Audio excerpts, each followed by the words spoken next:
Hello बच्चों, welcome back to Balaji coaching classes. Balaji coaching classes में आपका स्वागत है। तो बच्चों, अभी हम क्लास 10th चैप्टर फर्स्ट का वन शॉट वीडियो करने वाले हैं, जिसमें हम देखेंगे chapter first chemical reaction and equation, जो कि हमारा एनसीईआरटी क्लास 10th का चैप्टर रहेगा। हम एक ही वीडियो में पूरा चैप्टर कवर करने की पूरी कोशिश करेंगे। तो ज़्यादा समय ना गवाते हुए लेट स्टार्ट। सबसे पहले हम बात कर लेते हैं, हमारे चैप्टर का नाम है केमिकल रिएक्शन एंड इक्वेशन। क्या है? केमिकल रिएक्शन एंड इक्वेशन, जो कि हमारे चैप्टर का नाम है। इस चैप्टर की यदि हम बात करते हैं तो इस चैप्टर में हम ये देखते हैं कि किस तरीके से हम केमिकल रिएक्शन पढ़ने वाले हैं, किस तरीके से हम केमिकल रिएक्शन की इक्वेशन बनाएंगे, सारी चीज देखने वाले हैं। तो सबसे पहले मैं आपको बता दूं केमिकल रिएक्शन क्या होता है। Chemical reaction is a process that lead to the transformation of one set of the chemical substance to another set. जब कोई एक सब्सटेंस ऑफ केमिकल ट्रांसफॉर्म होकर दूसरे सब्सटेंस में बदल जाता है, उसी को केमिकल रिएक्शन बोला जाता है। क्या बोला जाता है? केमिकल रिएक्शन बोला जाता है। जनरली इसमें हम ये देखते हैं, कोई भी एक सब्सटेंस हमारा ब्रेक डाउन होकर दो या दो से पार्ट में टूटता है और एक नया सब्सटेंस विद नई प्रॉपर्टी के साथ बनाता है, उसी को क्या बोला जाता है? केमिकल रिएक्शन बोला जाता है। आगे और चलते हैं। causally chemical reaction encompass changes that only involve the position of electron in the forming and the breaking of a chemical bond between the atom with no change of the nuclei and can be the often be the described by the chemical equation। मतलब है कि जब कोई भी हमारी substance बनते हैं, उनके बीच में जो केमिकल चेंजेस होते हैं, उनमें सिर्फ और सिर्फ हम चेंजेस देखते हैं, ना कि उनके एटम का बदलना। उनका कोई भी एटम नहीं बदलता, बस जनरली क्या होता है, उनके बीच में जो केमिकल रिएक्शन होती है, उनमें क्या देखा जाता है कि एक सब्सटेंस टूट कर नए सब्सटेंस बदल जाता है, बस नई प्रॉपर्टी के साथ। उसको क्या बोला जाता है? केमिकल रिएक्शन बोला जाता है। जैसे कुछ एग्जांपल हैं, सबसे पहले बोलते हैं हम कुकिंग, रेस्पिरेशन। हम जानते हैं कुकिंग में जनरली हमारे पास कोई भी एक वेजिटेबल है, उस वेजिटेबल को हम जब बनाते हैं तो हम उसका क्या करना पड़ता है? ब्रेक डाउन करना पड़ता है, और वो बनने के बाद हमारी क्या बन जाती है? नई प्रॉपर्टी के साथ नई सब्सटेंस बन जाते हैं। एंड हम बात करते हैं रेस्पिरेशन या रेस्पिरेशन, इसकी बात करते हैं तो इसको श्वसन कहते हैं। जनरली हम सांस लेते हैं, तो सांस लेने के अंदर हम क्या देखते हैं? हमारी बॉडी के अंदर ऑक्सीजन जाता है और कार्बन डाइऑक्साइड बाहर निकलता है। जो कार्बन डाइऑक्साइड बाहर निकलता है वो हमारा जो रहता है वो वेस्ट होता है। वेस्ट का मतलब जो हमारा ग्लूकोज वर्ण होता है हमारी बॉडी के अंदर, वो हमारा क्या बनाता है? कार्बन डाइऑक्साइड बनाता है। ये कुछ एग्जाम्पल है। जैसे कुछ एग्जाम्पल की और बात करते हैं, रस्टिंग ऑफ आयरन, लोहे में जंग लगना हमारा केमिकल रिएक्शन का एक एग्जाम्पल है। एंड फॉर्मेशन ऑफ कर्ड, दही का जमना भी हमारा एक केमिकल रिएक्शन का एग्जाम्पल है। जनरली इसमें क्या होता है कि हम जानते हैं लैक्टोबैसिलस नाम का एक हमारा बैक्टीरिया होता है, जो क्या काम करता है? दही को जमाने का काम करता है। इसमें हमारे पास मिल्क से हम क्या जमाते हैं? दही को बनाते हैं। तो उसमें हम क्या देखते हैं? मिल्क का फॉर्म अलग होता है और हमारे पास हमारा कर्ड होता है, उसका फॉर्म अलग होता है। बात करते हैं केमिकल रिएक्शन जब होता है तो क्या क्या चेंजेस आते हैं। जनरली जब कभी भी कोई भी केमिकल रिएक्शन होता है तो हमारे कुछ चेंजेस हमें देखने को मिलते हैं। पहला चेंजेस देखने को मिलता है कि उसमें कलर चेंज होता है। सपोज करो कि हमारे पास एक पेपर है, पेपर को हम जला देंगे तो पेपर पहले व्हाइट था, अब पेपर को जलाने के बाद पेपर का कलर कैसा हो जाएगा? वो हमारा ब्लैक हो जाएगा। जो ब्लैक कलर का पेपर हमारा हो जाएगा, जलने के बाद ऐश बन जाएगी, राख बन जाएगी, उसी को क्या बोला जाता है? Chemical reaction. और जनरली उसमें क्या चेंज होता है? हमारा कलर चेंज हो जाता है। जैसे हमारे पास एक आप लीफ देख सकते हो, जिसका क्या हो रहा है? कलर चेंज हो रहा है। एक तरीके से क्या है? केमिकल चेंज है। हमारे प्लांट के अंदर कुछ हार्मोन्स होते हैं, उन हार्मोन्सों की वजह से हमारा क्या होता है? इस पत्ती का कलर हमारा चेंज हो जाता है। यदि पत्ती हमारी जो लीफ हमारी है ग्रीन कलर की है तो उसमें क्लोरोफिल है। यदि उसमें ग्रीन कलर हट के कुछ और कलर हो जाता है तो उसमें क्लोरोफिल की परसेंटेज कम होने लगती है, जिससे हमें ये पता चल जाता है कि हमारी पत्ती के अंदर कोई केमिकल रिएक्शन हो रही है। नेक्स्ट हम देख पा रहे हैं एवोल्यूशन ऑफ गैस। जब हमने पेपर को जलाया तो हमने क्या देखा? उस पेपर से कुछ गैस निकली, उसी गैस को हम क्या बोलते हैं? एवोल्यूशन ऑफ गैस कहते हैं। यहाँ पर हम देख रहे हैं किसी कोयल को हम जलाएंगे या कोयले को हम जलाएंगे तो हम क्या देखेंगे? तो वहां से हमारे पास कुछ गैस निकलेगी, वो हमारा क्या होगी? जब कोई केमिकल रिएक्शन होगी तो वहां पे हमें गैस निकलती हुई नजर आएगी। जैसे हम सांस लेते हैं, सांस लेते टाइम हम क्या देखते हैं कि हमारे मुंह से कुछ गैस अंदर आती है, कुछ गैस बाहर जाती है। इसमें क्या होता है? गैसें भी चेंज होती है हमारी। Next change in temperature. हम देखेंगे कि जब हम पेपर को जलाएंगे तो हम ये देखेंगे कि पेपर जो जल जाता है, उस पेपर के अंतर्गत हम देखते हैं टेम्परेचर में चेंजेस आता है। क्या आता है? टेम्परेचर में चेंजेस आता है, तो उसमें टेम्परेचर बदलेगा और कम ज़्यादा हो सकता है। Formation of the precipitation. हम जानते हैं प्रेसिपिएट बनते हैं। प्रेसिपिएट का मतलब होता है उसके बीच में कुछ ऐसे इनसॉल्युबल सब्सटेंस बन जाएंगे जो पानी में नहीं घुलते हैं। ऐसे सब्सटेंस हमें बनते हुए नजर आएंगे। ठीक है, आगे देखते हैं किस तरीके से। जैसे हम पानी के अंदर देखते हैं, पानी के अंदर हम पानी को गर्म करते हैं तो उसमें क्या बनता है, एक प्रेसिपिएट बनता है। प्रेसिपिएट मतलब व्हाइट कलर का एक हमारा बोल सकते हो प्रेसिपिएट बन जाएगा, और वो सब्सटेंस बन जाएगा व्हाइट कलर का, वही हमारा क्या कहलाएगा, प्रेसिपिएट कहलाएगा।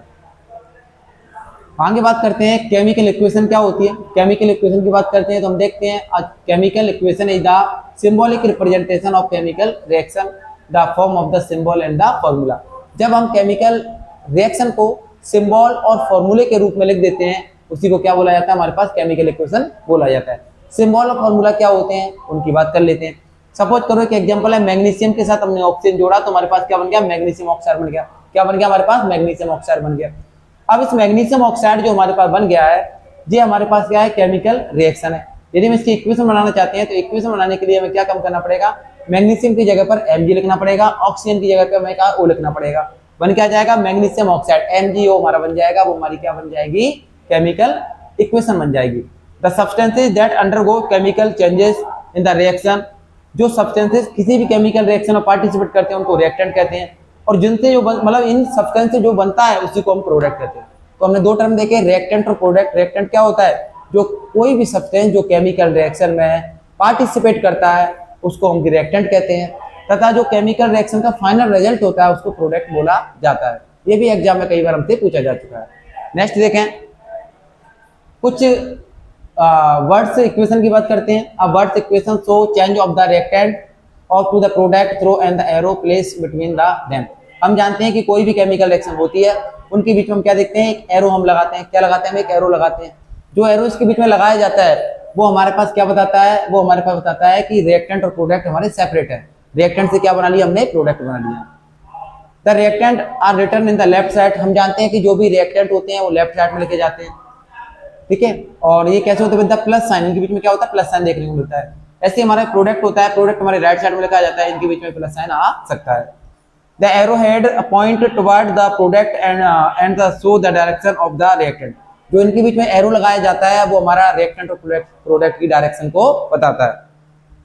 आगे देखें, कुछ रिएक्शन के स्केलेटन की बात करते हैं। हम जानते हैं कि जो हमारे पास एक रिएक्शन है, मैग्नीशियम दे रखा है और ऑक्सीजन दे रखा है, इनके बीच में प्लस आया हुआ है तो ये रिएक्टेंट कहलाएंगे। ये जो एरो होता है, ये एरो ये बताता है कि रिएक्टेंट इधर होता है, प्रोडक्ट इधर होता है। जो हमारे पास क्या बनाएगा, प्रोडक्ट बनाएगा। मैग्नीशियम से ऑक्सीजन जोड़ा तो हमारे पास क्या बन गया, मैग्नीशियम ऑक्साइड हमारा बन गया। ऐसे हाइड्रोजन से ऑक्सीजन जोड़ा तो हमारे पास क्या बन गया, पानी बन गया। तो सारी जो आप देख रहे हो उनको क्या बोलते हैं, हमारे पास इक्वेशन बोला जाता है। क्या बोला जाता है, इक्वेशन बोला जाता है। अब बोला गया it is also known as the unbalanced equation. इनको अनबैलेंस्ड इक्वेशन बोला जाता है बिकॉज ऑफ द बैलेंस नहीं है। यहाँ हाइड्रोजन हमारा एक है, यहाँ हाइड्रोजन हमारे दो है, इसलिए हमें इनको बैलेंस भी करना होता है। तो हमारे पास एक टर्म आता है, इसका नाम होता है बैलेंस केमिकल इक्वेशन। क्या आता है, बैलेंस केमिकल इक्वेशन। ये क्या होता है, the chemical equation need to be balance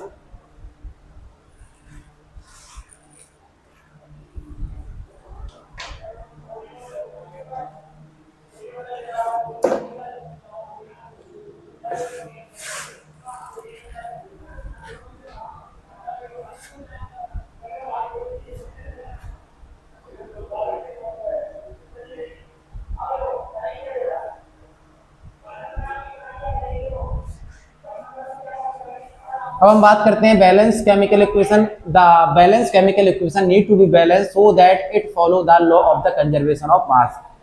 जब कोई केमिकल इक्वेशन जो रहती है उसको बैलेंस करना पड़ता है। बैलेंस का मतलब होता है जो रिएक्टेंट में जितने मॉलिक्यूल्स है उतने ही हमारे प्रोडक्ट में मॉलिक्यूल्स बनना चाहिए, उसको बैलेंस केमिकल इक्वेशन कहते हैं।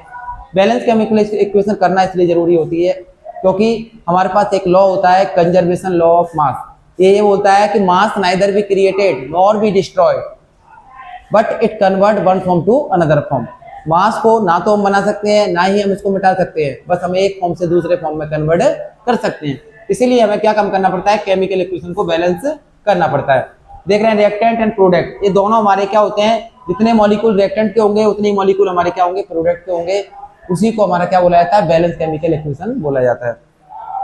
आगे देखें, अब इनको बैलेंस करते कैसे हैं उनके बारे में बात कर लेते हैं। जनरली जब हम किसी भी केमिकल इक्वेशन को बैलेंस करते हैं तो हम देखते हैं कि this is the reaction between the methane. हमारे पास एक मीथेन की रिएक्शन दे रखी है, CH4 हमारा क्या होता है, मीथेन होता है, एंड ऑक्सीजन O2। ऑक्सीजन क्या होता है, O2 होता है। प्रोड्यूसिंग द कार्बन डाइऑक्साइड, क्या बनाते हैं, कार्बन डाइऑक्साइड हमारे बनाते हैं। मीथेन को ऑक्सीजन के साथ मिलाते हैं तो क्या बनता है, कार्बन डाइऑक्साइड और हमारे पास पानी बनता है। यहाँ देखेंगे कार्बन हमारा 1 बार है, हाइड्रोजन हमारा 4 बार है, ऑक्सीजन हमारा 2 बार है। यहाँ जो साइन होते हैं उनको लिखते हैं, जब कुछ भी नहीं होता तो उसको 1 मानते हैं, जब 4 होता है तो 4 मान लिया जाता है, 2 होता है 2 मान लिया जाता है। प्रोडक्ट में देखते हैं कार्बन 1 बार है, ऑक्सीजन 2 बार है, यहाँ पर देखो ऑक्सीजन 2 बार है और एक जिम मिला के 3 बार हो गया। कितनी बार हो गया? 3 बार हो गया। और हमारे पास हाइड्रोजन यहाँ पर 2 बार हो गया, हाइड्रोजन हमारा 2 बार हो गया।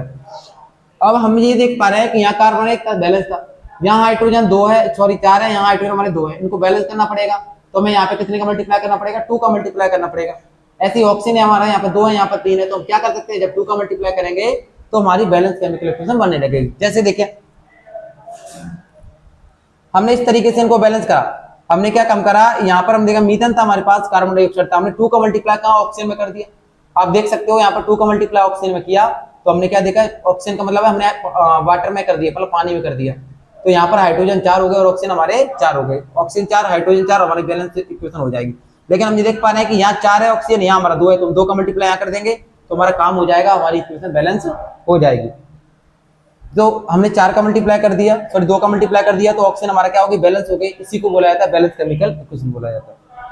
आगे कुछ सिंबल की बात करते हैं। जैसे देखें हम लोग देख पाते हैं return the symbolic of the physical streams, हम देख पा रहे हैं कुछ सिंबल होते हैं। जैसे देखें the physical state of the reactant and the product are the mention along with their the chemical formula, उनको हम केमिकल फार्मूले में लिखना पड़ता है जो भी हमारे पास रिएक्टेंट एंड प्रोडक्ट होते हैं उनको। जैसे gas, liquid, aqueous solution, solid state को इस तरीके लिखते हैं, गैस को G लिखते हैं, लिक्विड को L लिखते हैं और एक्वस को AQ लिखते हैं और सॉलिड को S लिखते हैं। इस तरीके से हम बैलेंस करने के लिए हमारे पास किसी भी केमिकल इक्वेशन जो लिखते हैं उनमें इन सिंबलों का इस्तेमाल करते हैं। आगे कुछ एग्जांपल देखें तो एग्जांपल जनरली इसमें दिख नहीं रहे हैं हमारे पास, क्लियर नहीं है, आगे चलते हैं। अब हम बात कर रहे हैं types of chemical reaction. Chemical reaction के टाइप्स की बात करते हैं, कितने टाइप्स के हमारे केमिकल रिएक्शन होते हैं। सबसे पहले दिन बात करते हैं, पहला होता है कॉम्बिनेशन रिएक्शन, दूसरा डिकम्पोजिशन रिएक्शन, तीसरा डिस्प्लेसमेंट रिएक्शन, चौथा डबल डिस्प्लेसमेंट रिएक्शन, पांचवा ऑक्सीडेशन, छठवा रिडक्शन रिएक्शन या रिडॉक्स रिएक्शन। तो क्या पढ़ने वाले हैं, combination reaction, decomposition reaction, displacement, double displacement और हमारे पास ऑक्सीडेशन, रिडक्शन और रिडॉक्स रिएक्शन। तो आइए एक करके देखते हैं। पहला है combination reaction. Combination reaction two or more substance combine from new substance, जब कभी भी 2 या 2 से अधिक सब्सटेंसों को मिलाते हैं, मिलाने पर एक सिंगल प्रोडक्ट बनता है, उसी को क्या बोला जाता है, कॉम्बिनेशन रिएक्शन बोला जाता है। हम देख पा रहे हैं हमारे पास कार्बन है, कार्बन से हमने ऑक्सीजन को मिलाया, एक सब्सटेंस और दूसरा सब्सटेंस, दोनों को मिलाकर हमने एक सिंगल प्रोडक्ट बना दिया, इसी को बोला जाता है combination reaction. And next hydrogen एक सब्सटेंस, ऑक्सीजन दूसरा सब्सटेंस, इनको मिलाकर हमने क्या बना दिया, पानी बना दिया, एक सिंगल बना।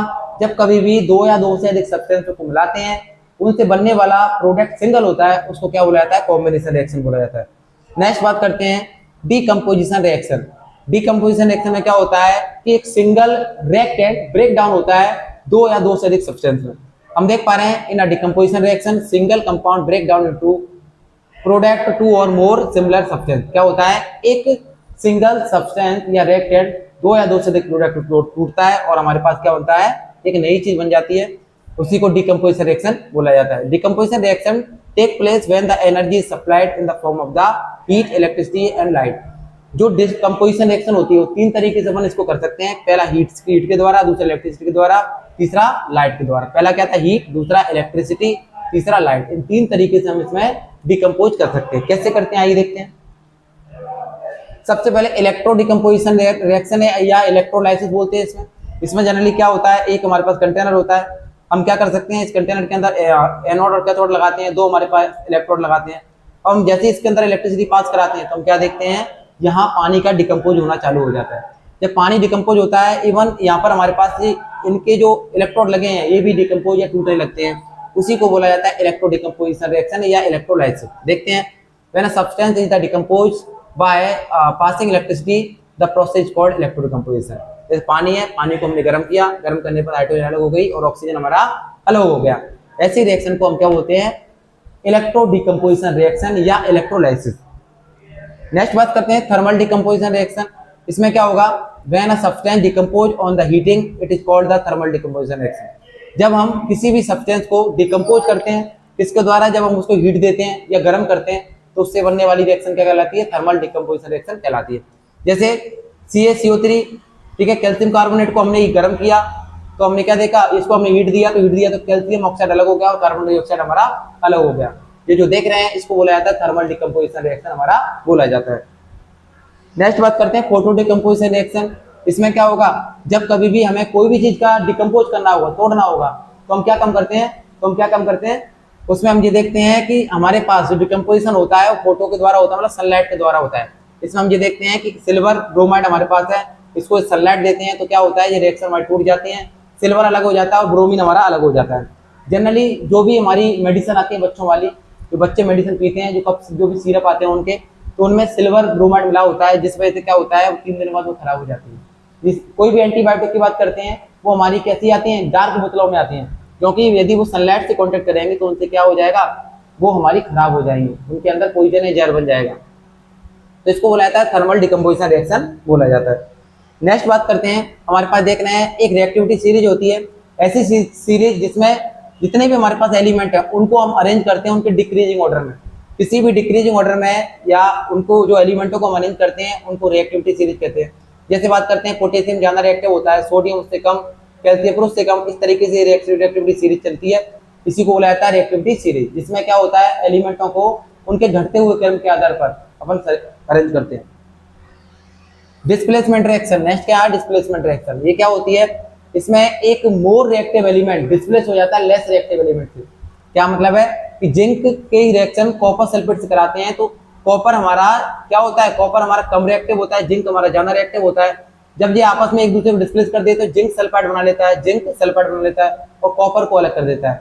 ऐसी रिएक्शन जिसमें एक powerful element less reactive element से डिस्प्लेस होकर अपने को नए सब्सटेंस से जोड़ लेता है, उसी को क्या बोला जाता है डिस्प्लेसमेंट रिएक्शन बोला जाता है। जैसे AgNO3 सिल्वर नाइट्रेट के साथ जिंक की रिएक्शन कराते हैं तो सिल्वर नाइट्रेट से सिल्वर हट जाता है, जिंक ज्यादा रिएक्टिव होता है तो क्या बन जाता है, जिंक नाइट्रेट बन जाता है और सिल्वर को अलग कर दिया जाता है।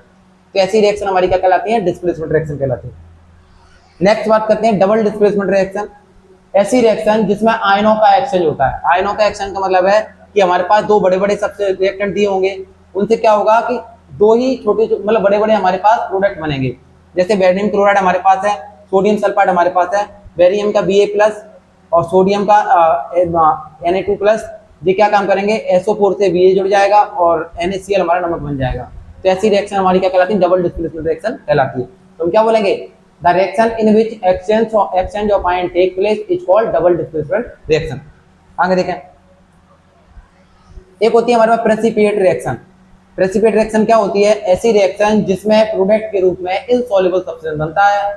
जैसे हमारे पास पानी के अंदर जब हम इसको पानी को गर्म करते हैं तो उसके अंदर एक स्लज जम जाती है, व्हाइट कलर की जो स्लज जमती है, व्हाइट कलर का जो सब्सटेंस बनता है उसी को हमारे पास क्या बोला जाता है, प्रेसिपिटेट रिएक्शन बोला जाता है। पढ़ लेते हैं, precipitate reaction occurs when the cation और anion in the aqueous solution combine to form the insoluble ionic solid. क्या बनाते हैं, ये इनसॉल्युबल आयनिक सॉलिड बनाते हैं, उसी को क्या बोला जाता है, प्रेसिपिटेट रिएक्शन बोला जाता है। जैसे सिल्वर नाइट्रेट की रिएक्शन NaCl से कराते हैं तो सिल्वर क्लोराइड हमारे पास बन जाता है, NaNO3 का क्या बन जाता है, एक प्रेसिपिटेट बनके इकट्ठा हो जाता है। एक होती है न्यूट्रलाइजेशन रिएक्शन।